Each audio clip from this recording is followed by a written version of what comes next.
Grow a business that can run without you. This is part 3 of 3.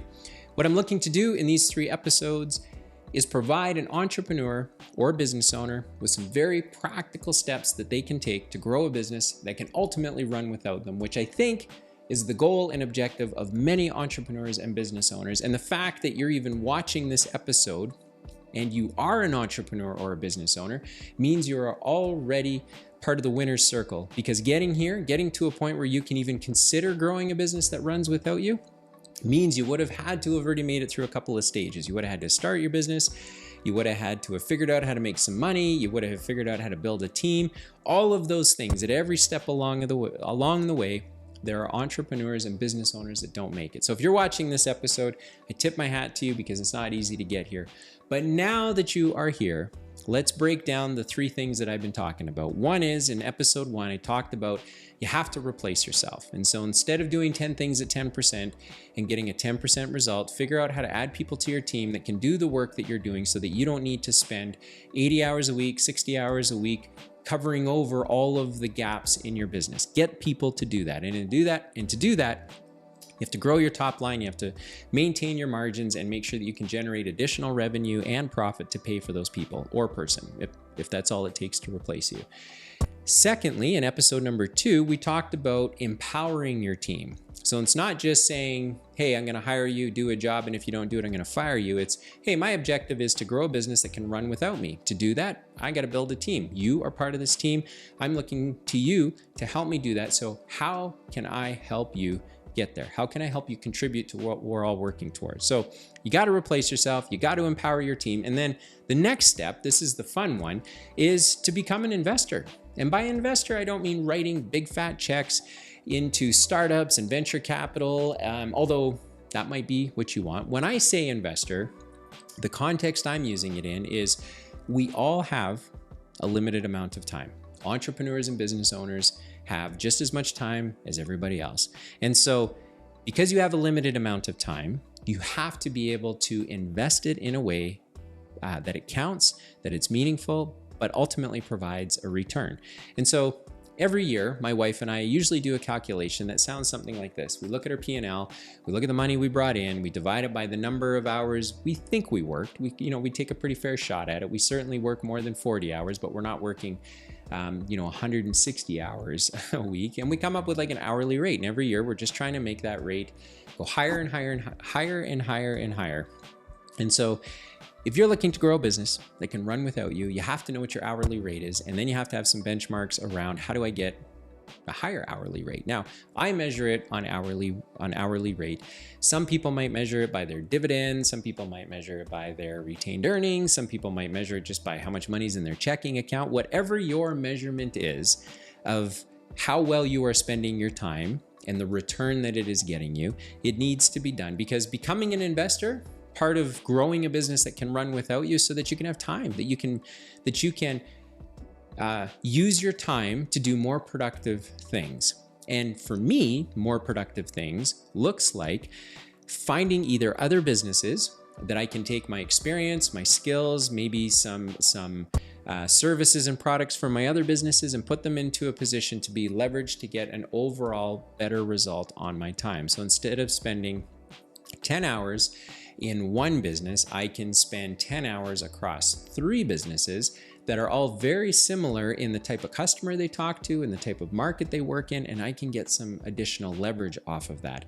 I can invest my time in my team. So in the last episode, I talked about the most successful entrepreneurs and business owners being entrepreneurs and business owners that ask the question, what can I be doing to help you? How can I help you get further down your path? Because the truth is, if I can make you successful, by default, I will be successful. So becoming an investor can mean how you invest your time. Becoming an investor can mean how you invest your money and where you put that money. And the third piece is, how do you put both of them together, your time plus your money, to get you personally a better overall result than what you were getting in the past. The reason we all invest is because we want to see something grow. We want to see that whatever our input is, time or money, that we are able to get more than what we are inputting back. And so I think of it something like this. My wife, Lisa, she's been homeschooling for 12 years. We have our first son who is now graduated. And I think to myself, like, there's the perfect example of what it means to be an investor in the context that I'm talking about in this episode. She, we wrote some money, or we wrote a check to pay for like school books and courses. And there was a monetary investment that needed to be made into my son's life. I have 5 kids, by the way. Sorry, not 10, 5 kids. So there was money that had to be invested into each of our children's lives. But my eldest son, he's now done. He's graduated. He's going to make it on to the next stage of his life. But for 12 years, Lisa invested her time into my son. And for every minute that she spent investing in his life, he probably is going to turn that into 2 or 3 minutes of value somewhere down the road that we may never even be able to realize or understand. In your business, it's the same thing. Everyone on your team requires a certain amount of time to get to a place where they are going to be productive. And you can let that be drawn out. So, if there are 80 hours worth of knowledge that they need in order to be productive, you can just let those 80 hours come together however they come together. Or you can be intentional about saying, you know what, if I helped you, those 80 hours of learnings that you would have to do on your own, we can probably cut them in half if I took my time and invested it with you. And so once you've replaced yourself, once you've empowered your team, the next step is to become an investor. And that can be an investor in terms of your time. It can be an investor in terms of your money.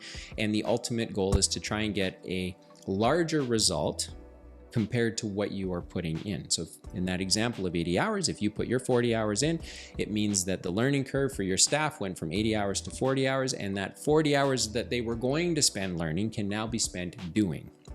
That means accelerate your revenue a little quicker, probably realize on some cash a little bit quicker, maybe service a greater number of customers faster. So that's the whole time piece. But then there's also the money piece. And as I said earlier, I look to invest in other businesses that leverage my knowledge and my skill set so that if I get involved, I can make things go really fast. And kind of the first example is the first time I got involved in turning around a company, I would guess it probably took, I think it took close to like 12 or 18 months. And part of it was my level of understanding and experience. Certainly a lack of confidence had a lot to do with it. But in the last company that I was a part of, where I turned it around, so I wasn't an owner, I was there on a contract basis. Within the first 30 days, I was able to rewrite all the internal systems. Personally, I actually coded all of it because I just understood it. The next thing I was able to do was do an entire accounting system changeover, because the accounting system that this particular organization was using was brutal, wasn't even correct, didn't have the functionality that a company today needs. And then by the last 90 days, we had already hit the ground running with a sales and marketing plan that was watching us consistently produce results every week. So the company was kind of up and down, up and down, up and down as a typical small business is with their sales and marketing. But within 90 days, I was able to help make that happen. And so the point is, I went from 18 months turning around a business to honestly within 90 days having a business turned around and having it positioned to not only be profitable, but to grow without me. And that was because over the last decade, I have had to work in the trenches, much like you in your business, to figure out what does it take? What does it take to do this accounting work properly? What does it take to do to be really strong operationally? What does it mean to be a great at sales and great at marketing? Now, I'm not an expert in any of these things, but I do know what it means to hire the right people, give them the resources that they need so that they can run. And so when I'm looking to invest in a business, I'm trying to figure out what business can I invest in where my knowledge, my experience can be put to use very, very fast to get us a better result really quickly, because that's the best return for me. And then there's like a different kind of investor you can be as well, where depending on your age and stage of life, if you don't want to invest your time anymore, and you don't really want to invest in other businesses because you don't want the headache, well, then you just become a straight up investor. Maybe you take your money, you put it in the stock market. I know many entrepreneurs and small business owners that end up becoming lenders. So they'll do second mortgages, they'll do business loans, they'll do receivables financing. So they use their business and the money that comes out of their business to fund market investing opportunities. And some of them will buy, I know one individual who will flip 2 or 3 houses a year. So he has a business It runs without him, not in terms of he's never there, but his team does a much better job running his business than he could ever do. So he is there to set the mandate, to answer difficult questions, to help make strategic decisions, to make sure that the resources are there that the business needs to get to where they're going. But then he goes and he flips properties because he just personally enjoys it. So the business that he has only requires a certain amount of CapEx every year, which means whatever profits they earn, he already knows how much he has to put back in. And then he can take the rest and he can go and do something else with it. And so if you want to grow a business that can run without you, you got to replace yourself. You have to empower your team. And then that opens the door for you becoming an investor. And what I have found, believe it or not, now that you've made it all the way through episode 3, is if you start with today's episode, I would like to be an investor. If I had a team running my business better than me, what would I do with my time? If you can answer that question, then you work backwards into saying, okay, then I have to empower my team. As I empower my team, I'm going to discover there are very obvious places I need to get out of the way. And so that works into replacing myself. So whether you go forwards or backwards, meaning replace yourself, empower your team, become an investor, or you go the other way and say, I want to become an investor, therefore I'm going to empower my team, and that will show me how to replace myself. Whichever way you do this, I think these 3 takeaways are the easiest way to frame how to get yourself into position to grow a business that can run without you. So I hope you found this episode plus the other ones really helpful. So make sure to go and watch episode 2, make sure to watch episode 1. Or if you're on the podcast, listen to the previous episode and the first episode. Make sure to leave a comment, rate, review, but most importantly, reach out to me. Let's have a chat. I am an entrepreneur. You hear me talking every day. I love business owners. I love entrepreneurs. I think it's what makes the world go round. I realize not everyone is cut out to be one. And so when I get the opportunity to connect with one, it's a real treat. And so make sure to reach out to me. We can have a 10-15 minute quick chat.